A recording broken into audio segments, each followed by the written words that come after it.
نوف یا هر حریفی که هست رو بتونه شکست بده. رقابت نیمه نهایی وزن 97 کیلو، کشگیر کشورمون علی آذرپیرا، کشگیر دلاور کشورمون، ما باند آبی مبارزه میکنه با حریف از ترکیه.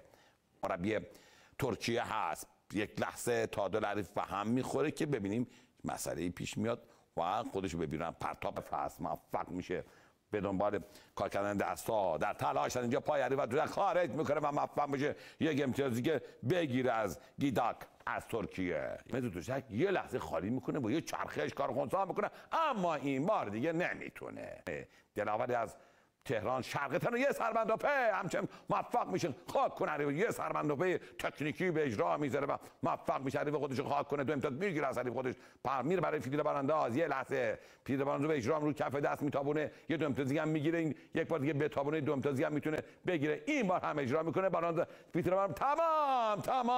تمام. خسته نباشی دلاور، خدا قوت پهلوان. 11-0 شیرین دلچسب جان عزیزمون به تهرانیان عزیز مخصوصا در شرق تهران تبریک میگیم. امیدوارم که بتونه در فینال هم تاجیرنوف